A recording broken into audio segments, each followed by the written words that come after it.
Hola, Hola, buenas tardes. ¿cómo vas?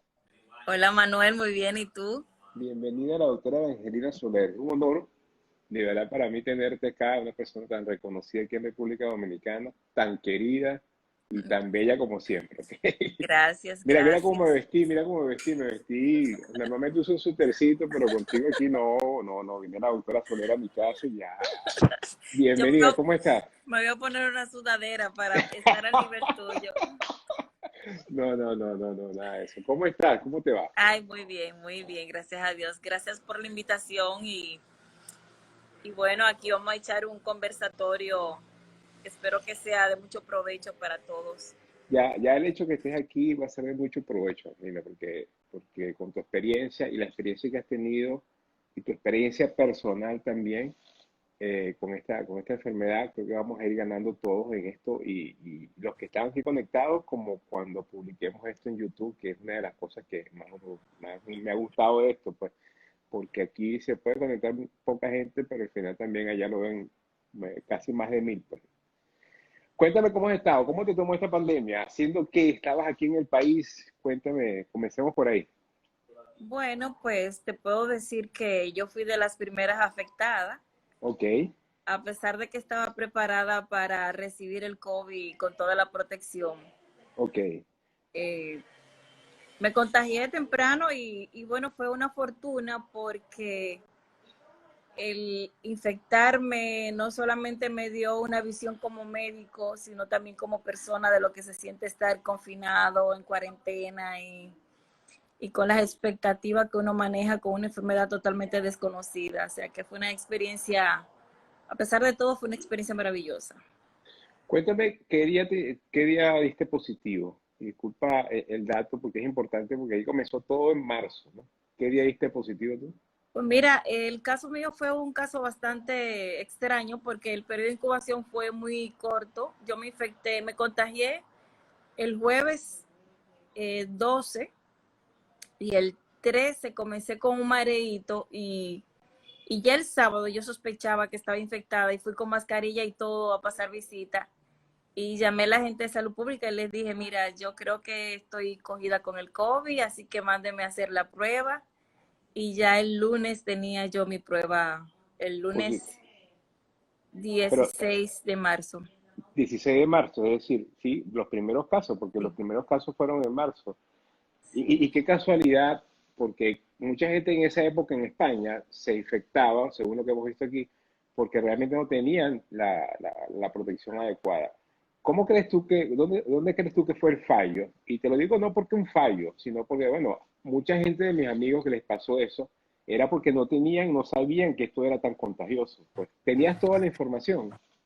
Mira, el fallo estuvo, a pesar de que si tú revisas mis redes, yo estaba inclusive hacía cosas para instruir a mis otros colegas médicos más jóvenes de cómo Ujú. usar la mascarilla. De hecho, en la clínica habíamos hecho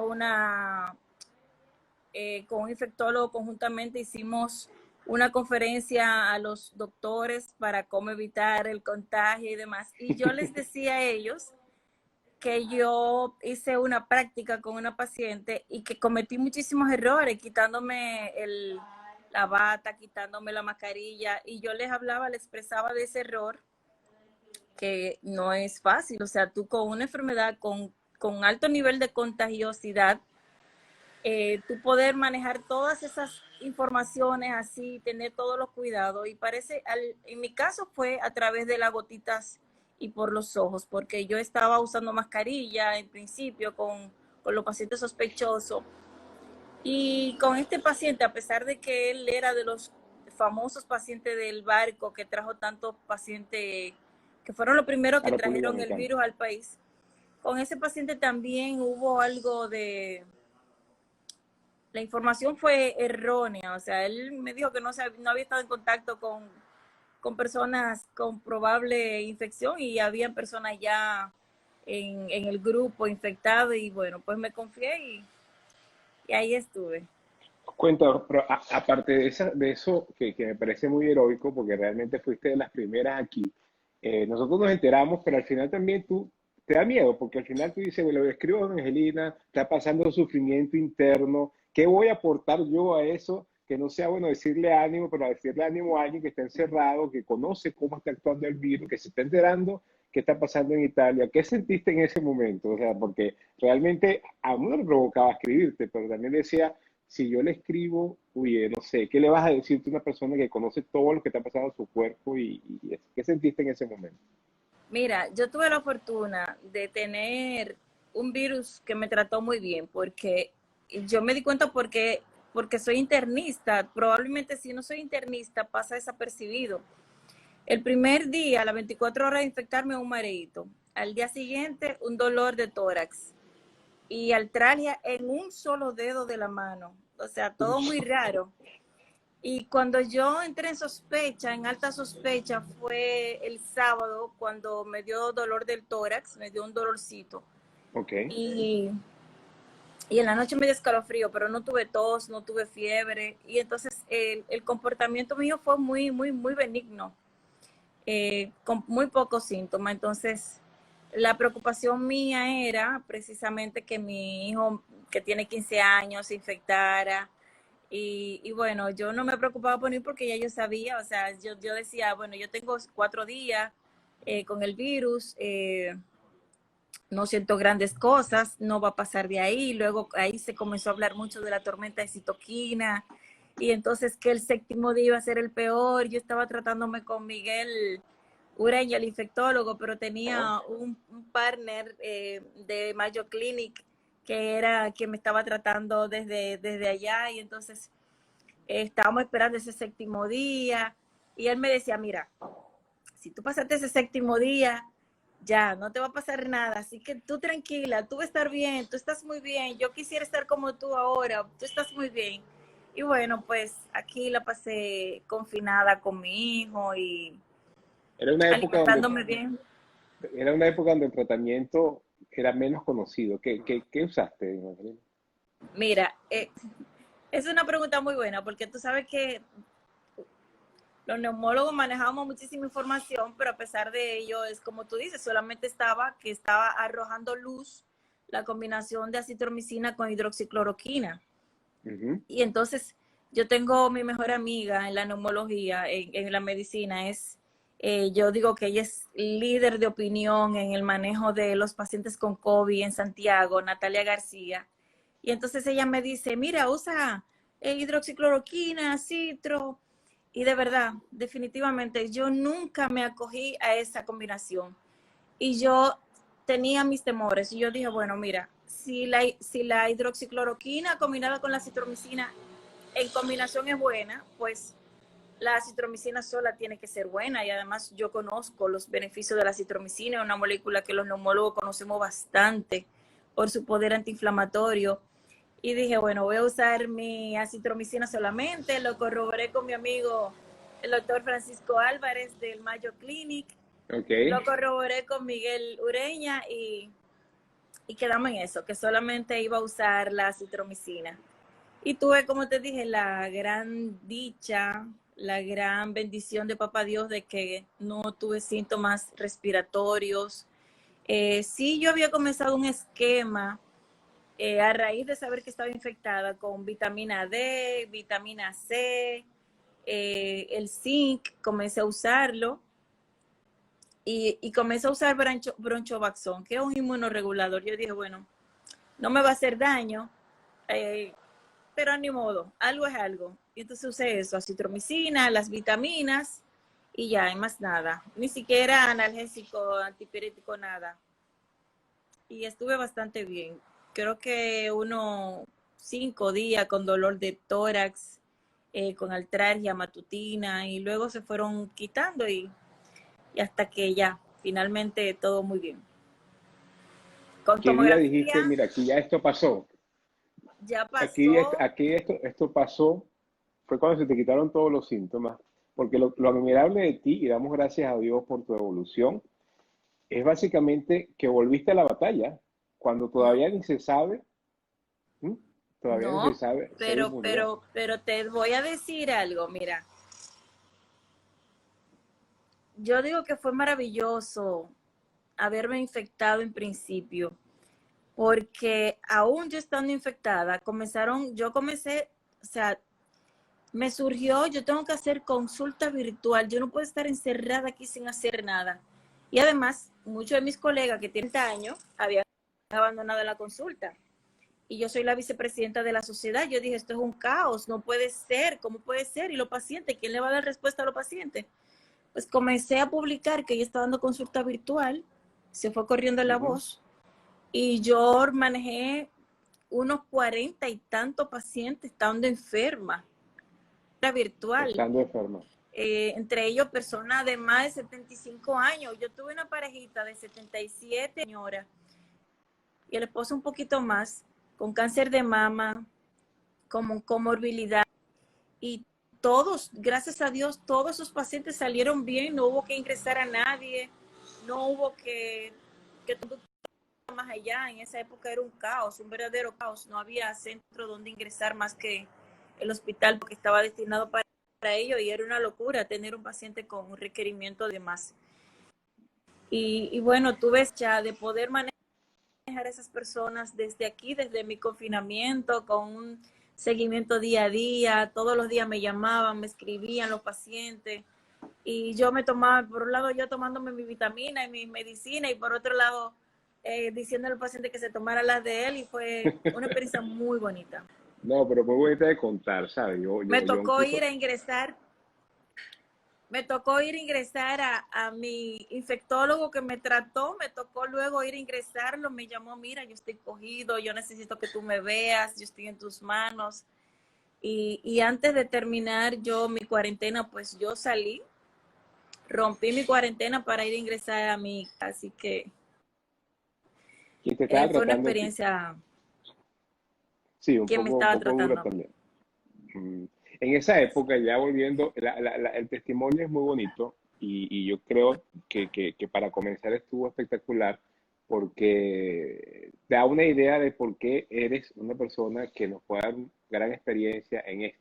Y te digo, en ese momento que estabas dando telemedicina, teleconsulta, en pleno lío aquí, les explico porque aquí hay gente de muchos países de Latinoamérica, existía un vertedero que se llamaba Duquesa. Y Duquesa traía síntomas parecidos al COVID. Es decir, para los de Venezuela es como la calima, pues que hay en Venezuela, en Caracas a veces, y que hacía que el paciente se quejara de tos, incluso dificultad para respirar. ¿Te llegó mucho paciente de este tipo? Mira, una cura. Yo tengo un asistente que vive muy lejos, y entonces para mí es muy difícil hacer una consulta yo sola. Pues yo tuve que arrancar para mi consultorio sola a consultar pacientes, porque los pacientes míos y pacientes otros que no me conocían comenzaron a llamarme, doctora, yo quiero que usted me vea, doctora, he empeorado la sinusitis. Otro ingresado pensando que era COVID, era sencillamente que se le había producido una neumonía por la humareda. Y definitivamente tuve que comenzar 2 semanas antes de lo que yo estipulaba. O sea, mi asistente finalmente le dije, mira, yo tendré que buscar un asistente que me asista de más cercano, que pueda venir, porque ya no puedo quedarme en la casa con los pacientes demandando un servicio con broncoespasmo, empeoramiento del EPOC, con empeoramiento de la sinusitis, con neumonía. Y bueno, Sí, porque experiencia. es un tema que los pacientes se siguen enfermando, pues. Es un Sí, tema porque los pacientes se siguen enfermando y están enfermándose y quiero que sepan que nosotros somos vecinos de consultorio, no de la misma torre, pero no del mismo piso, pero compartimos incluso pacientes, y pacientes neumológicos van con Evangelina por su experiencia y por su calidad humana. Yo te pregunto ahora, Evangelina, una de las cosas más complejas, y yo me preguntaba, hoy yo pasé consulta, ayer pasé consulta, para mí no es estresante, te lo voy a contar así. Andas con tu tapaboca, tú sales de tu casa, comes y tomas café, tú te entrenas porque quieres comer y tomar café todo lo que tú quisieras en el día, hacerlo, hidratarte para pasar 5 horas pasando consulta. pero sabes que al momento yo decía, tú puedes obviarte que un paciente te respire y respire profundo y ocultar el pulmón. ¿Cómo estás haciendo tú con un paciente que siempre tienes que ocultar la parte pulmonar y hacer un examen físico completo neumológico? Mira, esto es una enfermedad terrible porque además de lo que sabemos, los estragos que ha producido, la muerte, el impacto a la salud de los seres humanos, también está el impacto en la forma de uno conducirse, en la forma de cómo relacionarse. Y esto definitivamente que es, uno tiene que replantearse muchas cosas y cómo tú, un paciente, no lo vas a auscultar debidamente el corazón. O sea, tenerle temor a auscultar un corazón es como tú decir, bueno, voy a dejar en cierta forma de ser el cardiólogo que soy. Yo, Exactamente. ¿cómo dejo de auscultar debidamente un pulmón? Y ahorita te decía que gracias a Dios que me dio y gracias a la revisión de Cochrane, de que los demás coronavirus dejaron inmunidad por lo menos de 2 a 3 años. Yo estoy confiada en ello porque yo no podría, o sea, estar de lejito con un paciente. Yo definitivamente no podría. Hoy me tocó examinar a una paciente en cuidado intensivo y hay que tirársela arriba al paciente. Tú tienes que examinarlo por donde sea, Exactamente. abdomen, tórax, corazón, todo. Con quien lo tiene más Yo difícil creo pienso que son que los neumólogos. sí, los neumólogos, los odontólogos, los otorrinos. Bueno, hay ciertas conductas, por ejemplo, yo desde que comenzó la pandemia, desde antes yo dije, no voy a examinar, por ejemplo, amigdalitis, no voy a revisar cavidad oral, porque imagínate, o sea, si tengo un paciente con sospecha de amigdalitis, probablemente el manejo va a ser igual para cualquier infección de vía aérea alta y no me va a cambiar la terapia. O sea que porque yo no le vea exactamente la placa, no va a cambiar mucho la terapia, pero todo lo demás, tú no puedes obviarlo, no puedes obviar ese close con el paciente. O sea, ¿cómo Vale, deja de auscultarlo correctamente? No hay manera. exactamente. Y entonces uno sales al ruedo y sales a eso, pues ahí hay que bajarle dos al miedo que pueda haber para esto. Entrando en materia, lo que queríamos conversar nosotros aquí contigo, esto y otras cosas más, ya después retomaremos cómo estás haciendo la espirometría, cómo te sientes ahora, porque eres una paciente recuperada y es un testimonio muy bueno, pero yo quiero hablar de algo que es muy importante, porque hay muchos amigos conectados de varios países porque República Dominicana es un país turístico y aquí en estos momentos se está iniciando la desescalada. Incluso esta semana se inició la apertura de centros comerciales que no se ha hecho en muchos países, por ejemplo, en otros países, eh, sin hablar de política, porque a nosotros no nos interesa tampoco eso, porque hay que estar en los pantalones del que esté dirigiendo cualquier país del mundo. Pero, ¿qué opinión te da? ¿Estamos preparados para esa apertura o vamos a tener una segunda ola, según lo que tu experiencia? Mira, en nuestro país nunca ha bajado la incidencia, no ha habido meseta, o sea, no ha habido en ningún momento ninguna bajada. Lo que tú has visto que hoy, por ejemplo, tenemos 200 casos, mañana tenemos 267 casos, es sencillamente a que se hicieron al día siguiente más pruebas. Nosotros en ningún momento hemos bajado. ¿Qué sucede ahora con esto de la desescalada? La gente, antes de la desescalada, la gente estaba haciendo y deshaciendo en los barrios. No había un verdadero confinamiento. Tú te acercabas a cualquiera de esos barrios y encontraba a la gente haciendo todas sus actividades cotidianas, saliendo, hablando. No había un realmente confinamiento. Eh, yo entiendo que era necesario ya hacer una apertura porque los sectores productivos son precisamente las clases que llevan el comportamiento correcto, la clase media alta, que son los que tienen las pequeñas y medianas empresas, y esas personas pues están yendo a la quiebra. Entonces, los sectores más vulnerables, que son los sectores más bajos, son los que precisamente no han llevado ningún tipo de conducta de aislamiento. Entonces, probablemente se vea un poquito más de punte en cuanto a la incidencia, pero aquí no ha habido en ningún momento desescalada. Y tampoco el testeo ha sido el correcto. O sea, probablemente la incidencia real no ha sido documentada porque aquí no se están haciendo la cantidad de pruebas necesarias, tan sencillo como eso.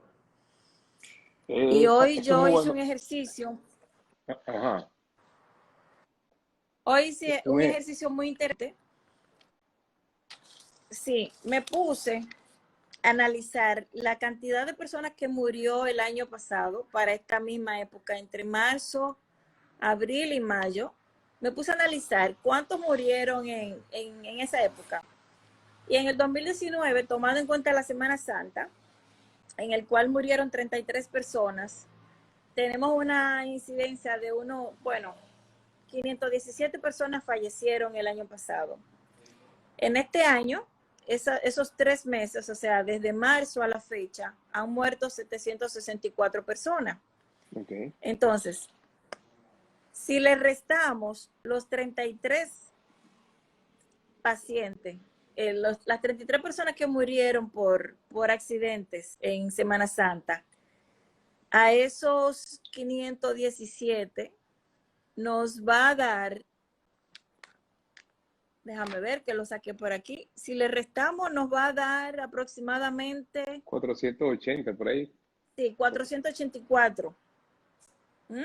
Ok. Entonces le sumamos esos 484, los 474 que están muertos por COVID al día de hoy, y la totalidad de casos de muerte serían aproximadamente 958.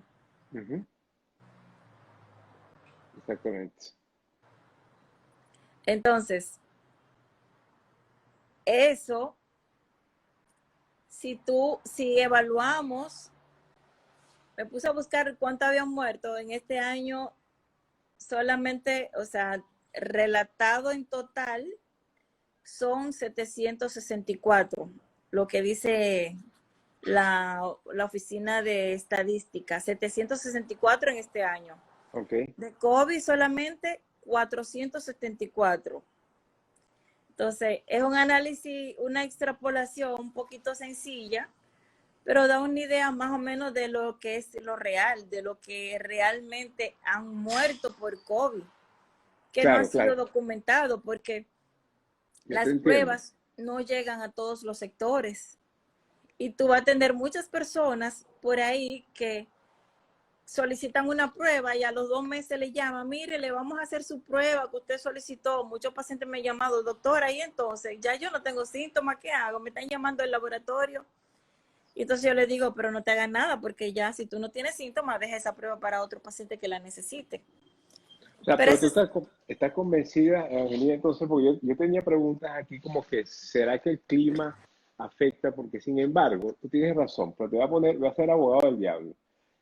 Así como están los barrios nunca frenaron, tú sales ahora a la calle y hay tapón para el resto de Latinoamérica es un tráfico o colas, pues como decimos en Venezuela, hay tapón por muchos sitios, la gente está en la calle, la gente se pone en los bancos.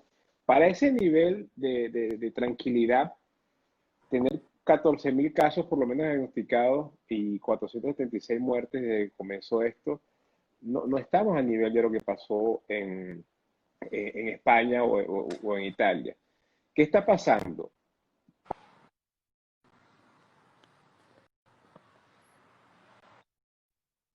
se Algo con la cortó un inmunidad, poquito. ¿me está viendo? Sí, Mira, tienes problemas con la... Pasa hay algo muchos con la factores. inmunidad versus... Ajá, dime. Mira, yo estuve revisando algunos países es parecido a en nuestra región. Y nosotros realmente somos, a pesar de que no tenemos una data muy confiable, somos de los que tenemos menos casos. Eh, la población de nuestro país es una población joven. Ujú. Eso nos da ventaja. está el hecho también de que la vitamina D, aunque tú hablabas cuando hablaba con el doctor García, de que, y yo corroboro eso, de que a pesar de que vivimos en un país tropical con el sol las 24 horas prácticamente, hay un déficit importantísimo en la población de vitamina D, pero si tú comparas con regiones nórdicas, ellos tienen Claro. muchísimo más bajas los niveles de vitamina D y ya hay estudios que se han realizado bastante bueno, con bastante rigor científico, de la incidencia en los pacientes que les ha ido peor con el COVID, los que han llegado a tener mayores estragos e inclusive asociado a mortalidad y distrés respiratorio, aquellos con niveles más bajos de vitamina D. Entonces, Ok. nosotros, aun cuando en nuestro país también se encuentra bastante arraigado a la situación de déficit de vitamina D, pero probablemente es un poco mejor que lo que pasa en esos países. Estuve comparando también con, por ejemplo, con la población de Suecia. Ok. Suecia tiene, en cantidad de personas, es muy parecido a nosotros, tiene 10 millones y tanto. Sin embargo, la tasa de infectados y de mortalidad en Suecia es enorme. Y aquí viene, la diferencia sería el confinamiento que nosotros hemos tenido, que a pesar de que no es un confinamiento de las 24 horas, pero es un confinamiento que se ha sostenido ya durante más de un mes, de unas cuantas horas de la noche, donde las reuniones nocturnas, donde las reuniones familiares se han minimizado, han mermado en su mayor expresión. Y eso pues ha tenido su impacto. O sea, comparando otros lugares donde no ha habido tal confinamiento con una población, y en eso Suecia, de los países europeos, el que tiene la población más joven, y comparando eso, por lo menos en cantidad de población, y que la población es prácticamente igual de joven, pues la diferencia en este sentido sería eso, los niveles de vitamina D y el desconfinamiento y el Hay, confinamiento. hay dos cosas que yo creo también pudieran estar afectando. Es que lo primero es que ya cuando nos llegó acá, ya sabíamos que usar mascarilla y distanciamiento social fue una cosa que en países como Italia y como bien lo contaba Hipólito, que hubo partidos de fútbol y cuando llegó acá, todo el mundo comenzó a usar mascarilla. A veces mal puestas, pero por lo menos la mayoría salía con su mascarilla y ya conocíamos eso. Y lo segundo, que ya conocíamos qué tratamiento realmente estaba funcionando. Uh -huh. Cuando comenzó aquí a haber muchos pacientes, lo de la anticoagulación llegó así como que ¡pum! Y como lo decía Hipólito hace 2 días, fue una de las cosas que pudo cambiar el curso de la enfermedad y puedo decir que te así, mira, aquí ya llevamos 30 minutos y yo aquí, bueno, aquí mucha gente seguidora tuya que está, aquí la doctora Lérida Padrón, que ella es neumólogo o neumonólogo, como le decimos en Venezuela, ella en Venezuela, ella está totalmente de acuerdo, imposible examinar sin ocultar el tórax. Tanto Claro. anterior como posterior. La mejor manera es protegerse, usar N95 y pantalla protectora. Mira, a mí la N95 ayer me quedó un traumatismo aquí increíble. Me dejó Besa, como pero es la mejor para examinar y para pasar consultas seguro. definitivamente. Saludos a la ¿Cuál estás doctora. usando para pasar consultas? La N95. Mira, me saludas a la doctora y a todos los neumonólogos venezolanos, que le mando un saludo grandísimo. Yo tuve el placer de estar en el algodonal durante 3 meses y definitivamente aprendí muchísimo y también hice muchísimas relaciones de amistad con los colegas ahí del momento. Así que extraño ese clima tan rico que tiene en Caracas. Y el Y un algodonal más abrazo. todavía, ubicado. Yo estuve en el Pérez Carreño, que es cerca de ahí. Fíjate, por aquí también está el doctor José Silva, que es un neumólogo también venezolano, pero está en Chile, que fue presidente de la Sociedad de Neumología. Aquí el doctor Peñas Reyes, amigo nuestro y amigo tuyo también, el confinamiento en República Dominicana inició tarde, pero más temprano que en España e Italia. Y eso es cierto. O sea, se decretó tarde, pero al final también comenzamos primero que Italia y España en eso, pues.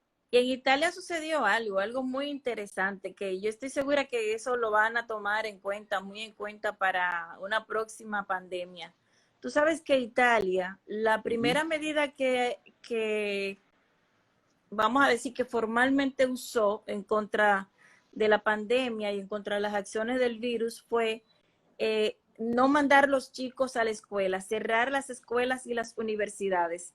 Y ujú. ahí estuvo el principal problema de ellos, porque cierran las escuelas, pero no cierran las fábricas, las personas siguen trabajando, y entonces mandan los chicos a donde los abuelos, porque no tienen costumbre de tener personas como nosotros que nos atienden la casa.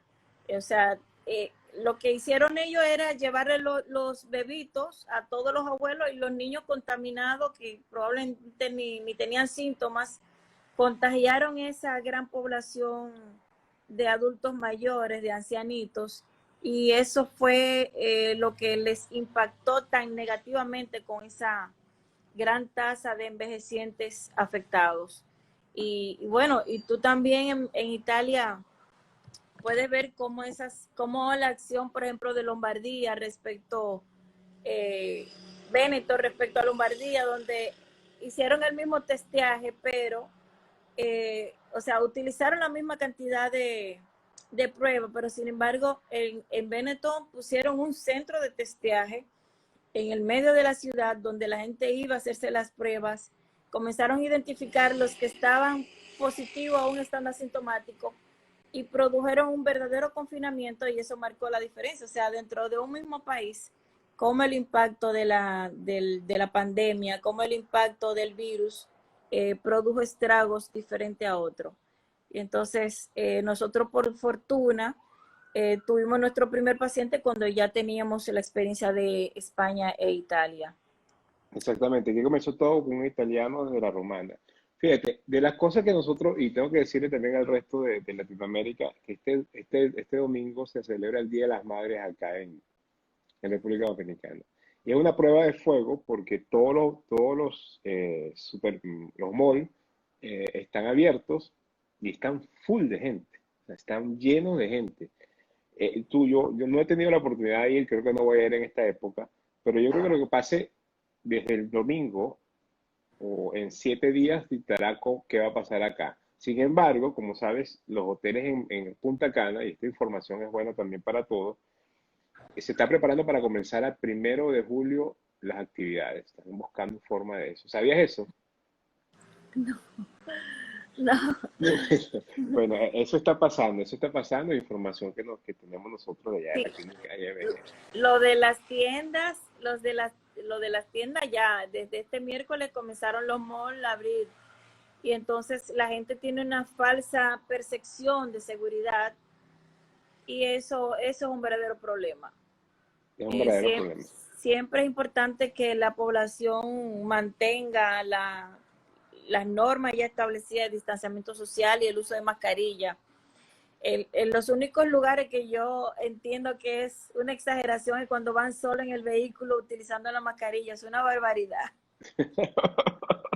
Bueno, eso es cierto, pero yo creo que también todo es entrenamiento. El problema es que ahora todo el mundo está saliendo sin haber salido antes y no te entrenaste nunca. Eso siempre fue, aquí en Time decíamos siempre, hay que salir a entrenar. Si yo a mis hijos los mandé a hacer cosas porque ellos tienen que saber cómo se usa la mascarilla, porque para mí y para mi esposa, que es un médico, no es una cosa que sea extraña, pero para ellos sí. Salga, entrénese y sepa cómo se usa. El tema es que ahora está saliendo mucha gente a la calle sin saber cómo se usa una mascarilla, sin saber dónde se la puede quitar, sin nada de esto. Y es un gran problema. Yo quiero ver tu experiencia. Yo te voy a poner este escenario. Y te lo voy a poner según la experiencia que tiene alguien que ha tratado pacientes con COVID. Eh, Te llega un paciente sintomático leve solamente con la enfermedad, solamente asintomático, pues con una prueba positiva. ¿Cómo lo tratas en este momento?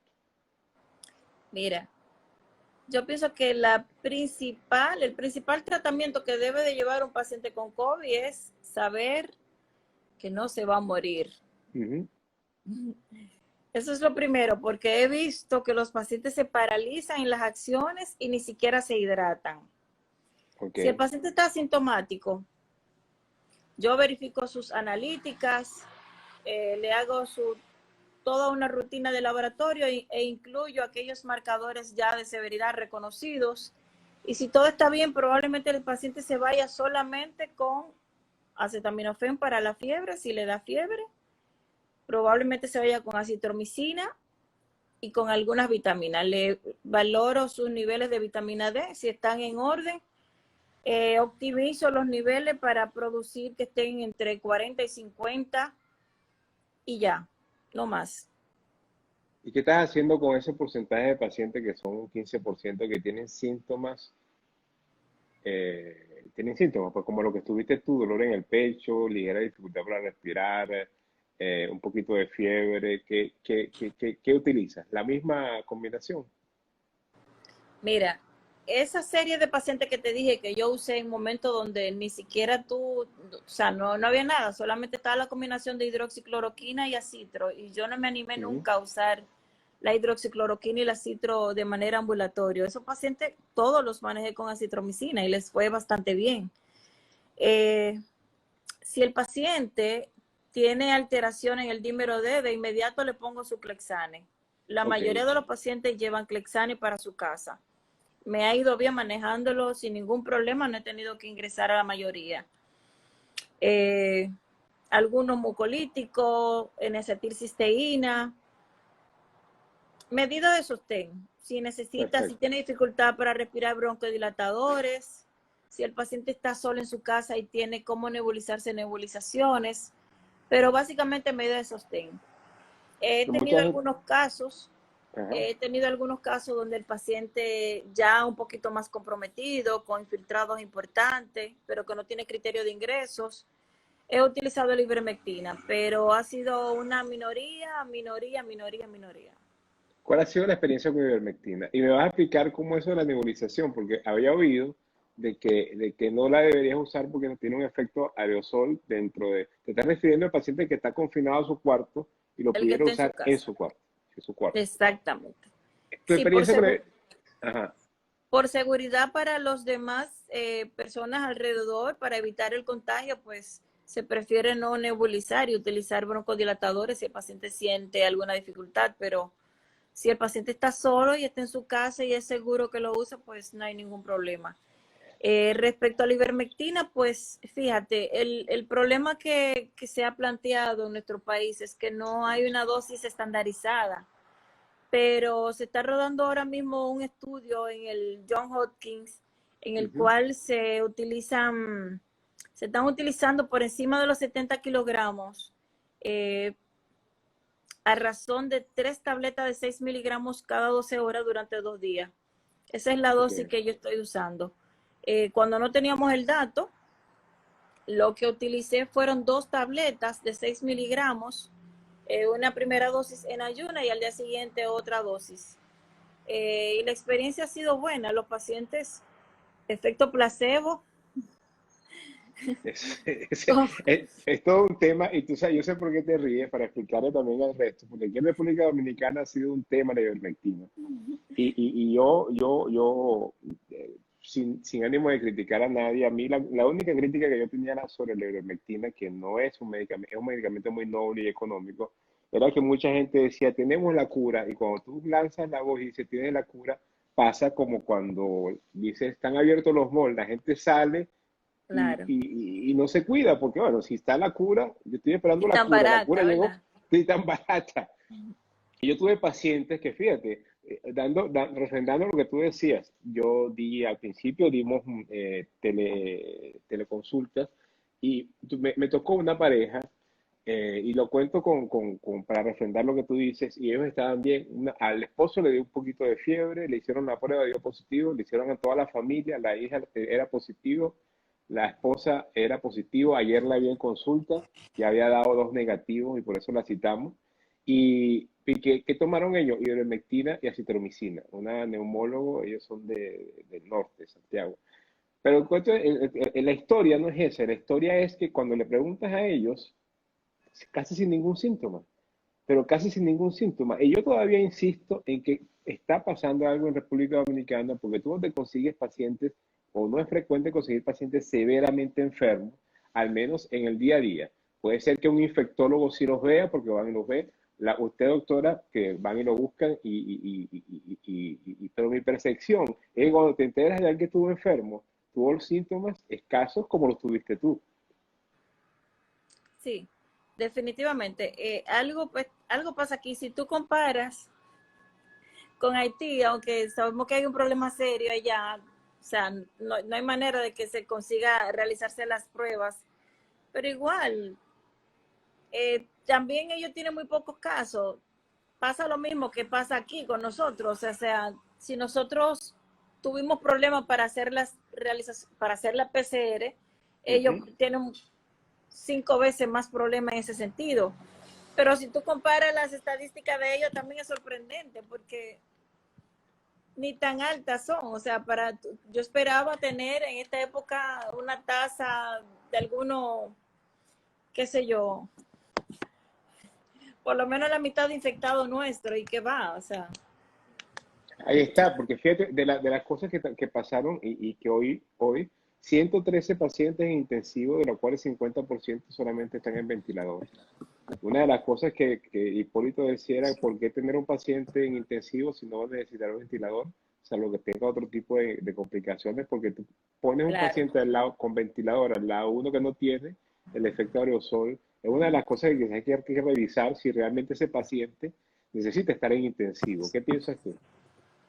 Mira, el criterio del intensivista solamente él lo sabe en el momento que admite a un paciente. Ok. Pero definitivamente, si el paciente, tú sabes que con esto de la fisiopatología del COVID, tú tienes probablemente 2 tipos de pacientes que te van a evolucionar dependiendo a Ujú. ese fenotipo. Y hay un fenotipo que te va a responder bien solamente a altas concentraciones de oxígeno y otro que va a necesitar ventilación porque cae un verdadero distrés. Pero solamente el intensivista sabe por qué lo admite. Yo realmente estoy muy de acuerdo con el doctor de que si tú tienes un paciente al lado que, que probablemente no amerite tenerlo porque no lo vas a ventilar, tal vez no sea buena la conducta de tú tenerlo ahí recibiendo más carga viral aún cuando ya tiene un COVID positivo. Exactamente, ahí está el detalle, ¿no? Que eso es el problema.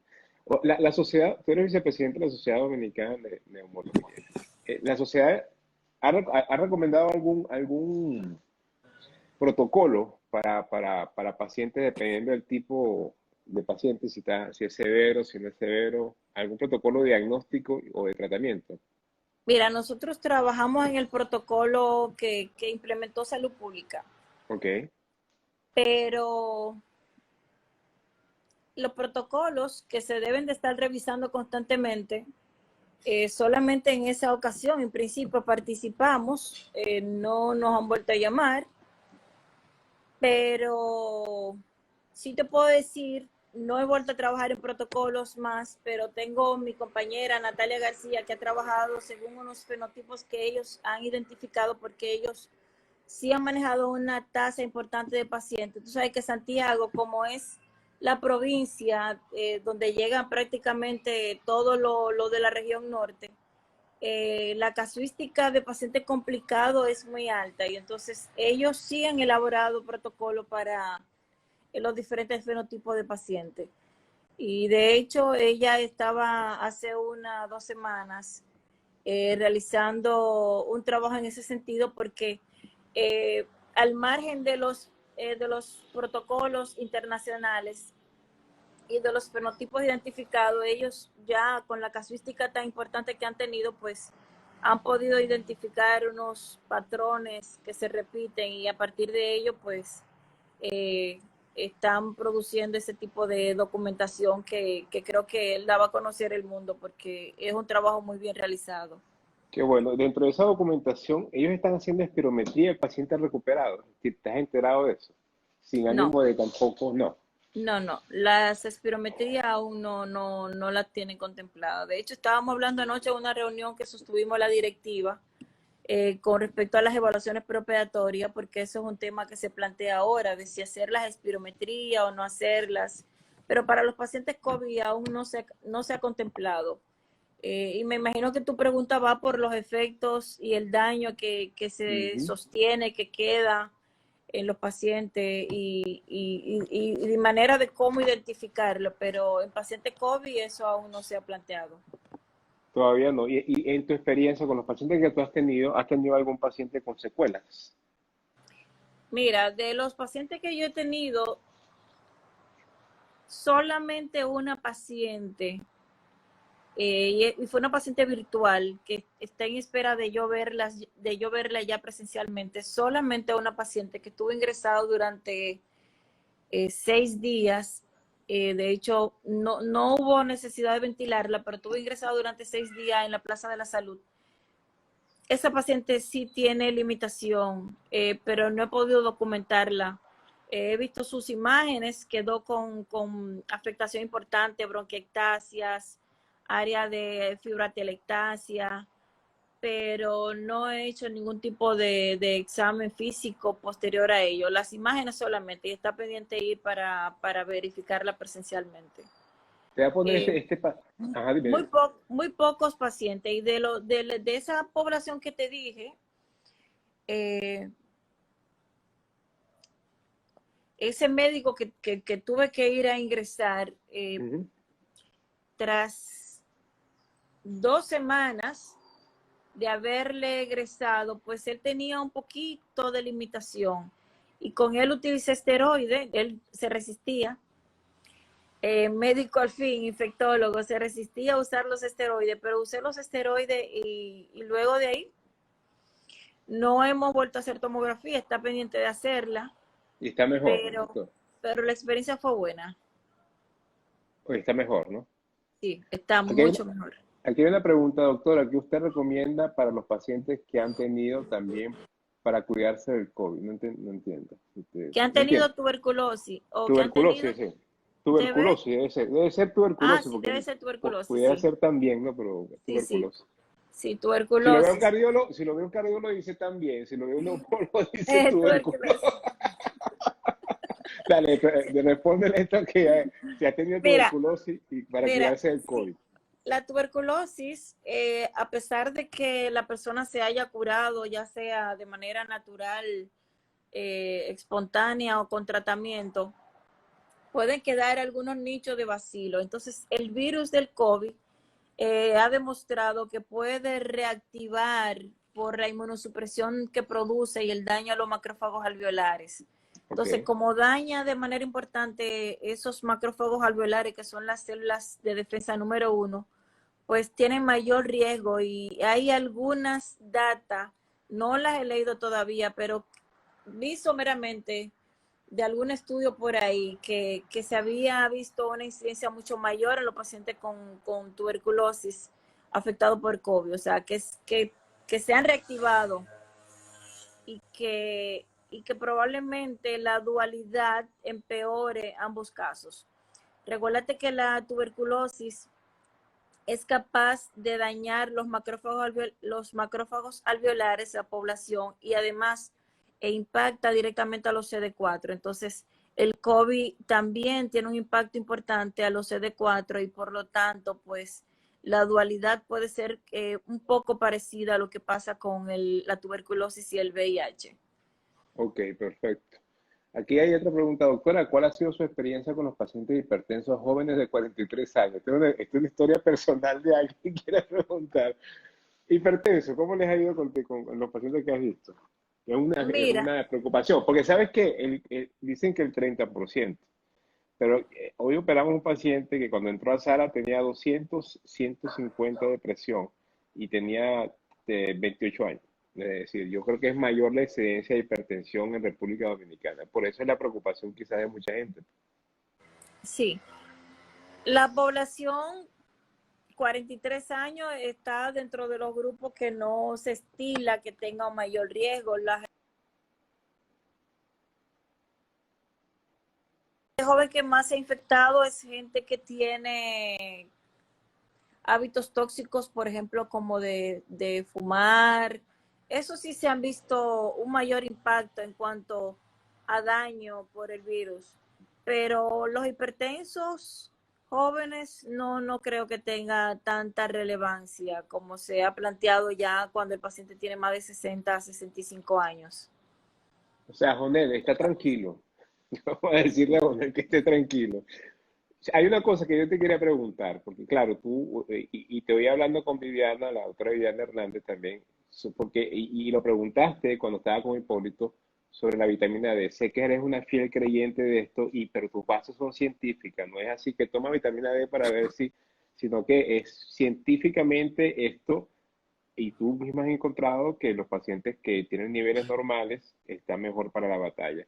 ¿Qué exámenes recomiendas tú ahora para un paciente que nos está oyendo ahora? Y tú dices, mira, para tú saber que estás preparado para la batalla, porque una de las cosas, Evangelina, que la gente dejó de hacerse los exámenes y los controles porque está esperando a ver cuándo le va a llegar el coronavirus, ¿no? Hay que seguir batallando contra el cáncer, contra el EBOT, contra la hipertensión y los infartos y las arritmias, ¿no? En este momento, ¿qué batería de exámenes tú recomiendas, aparte de la vitamina D, como para saber que estás preparado para esto, pues para la pandemia? Mira, un cuerpo sano, yo lo dije en una entrevista que me hiciese en un programa muy reconocido del país. La Ujú, gente joven no tiene por qué complicarse con el COVID.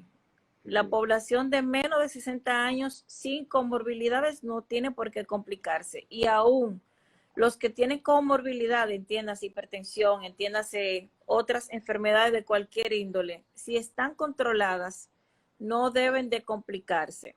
Entonces, una persona que se haga anualmente sus registros de colesterol, triglicéridos, de glucosa, que se haga un uroanálisis, que se haga análisis de creatinina, de urea, que se haga sus niveles de hemograma, que no tenga anemia, porque tú puedes tener una persona que ande por ahí como que está totalmente normal con 7 gramos de hemoglobina, como hemos visto nosotros en nuestro país.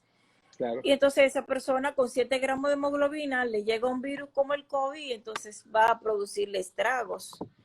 E igualmente una persona que tiene diabetes y no se está controlando o no está utilizando la medicación, la alimentación, el rigor que debe de llevar, pues se va a complicar porque definitivamente va a tener un desajuste metabólico. Y de igual manera con las grasas, se ha visto que los pacientes que tienen síndrome metabólico les va peor con el COVID. Entonces, todo ese registro de hemograma, de ureacreatinina, las transaminasas hepáticas, la TGO, la TGP, todos esos controles orgánicos básicos son fundamentales. Y obviamente, pues cuando ya tú sospechas de que el paciente pudiera estar frente a la enfermedad, los marcadores de severidad como son la ferritina, el dímero D, la LDH, para uno realmente tener una, visualizar rápidamente por lo que es analítica cuál es la situación del paciente. Doctora Angelina, mira, estoy muy contento con esta conversación. Hablamos de ti, de tu enfermedad, de que fuiste de las primeras que se infectó en República Dominicana, que eres una valiente porque estás ahora saliendo y estás ayudando a mucha gente y estando enferma, ayudaste a mucha gente a hacer telemedicina. La verdad que te aplaudo tu actitud. Eres un ejemplo para nosotros los médicos que estamos en esto y quiero que sepas que tenemos una total admiración hacia todo lo que has pasado en este tiempo. Gracias. Fíjate, ¿hacia dónde va República Dominicana? Tu opinión personal, nada de política, sino tu opinión personal y científica. Mira, tú decías ahorita que hay que ponerse en los zapatos de inclusive del gobierno, porque nadie quiere tener un desastre. Pero a nosotros nos ha tocado una situación muy particular y es que estamos en plena campaña presidencial. O sea, estuvimos con las Ujú. elecciones aquella vez y tenemos ahora la probable situación de que el país tenga que volver a las urnas. Eso es un reto para nuestro país. Tú hablabas ahorita del reto del Día de las Madres, pero Ujú. tenemos un reto mayor. O sea, tenemos una población Exacto. que va a ir a las urnas que debe de ir a las urnas porque tenemos elecciones congresuales y elecciones presidenciales y es un verdadero reto. No sabemos qué va a pasar definitivamente. Lo que pase ahora, y tú lo señalaste, lo que pase este domingo, la semana próxima, los próximos 15 días, va a marcar hacia dónde iremos, si tendremos elecciones correctamente, qué va a pasar. O sea, yo como médico no te puedo decir qué podría estar pasando en nuestra población con todas esas variables incidiendo actualmente. La parte política, mira lo que pasó en Puerto Plata con el peregrino. Yo entiendo que ese peregrino hubo manos detrás de él porque él no es capaz de motivar y aglutinar tantas personas, una capacidad de convocatoria. O sea, suceden cosas que son sociales, políticas, pero que pueden incidir de una manera muy determinante en cuanto al aspecto del comportamiento de este virus y de la incidencia de muerte en nuestro país.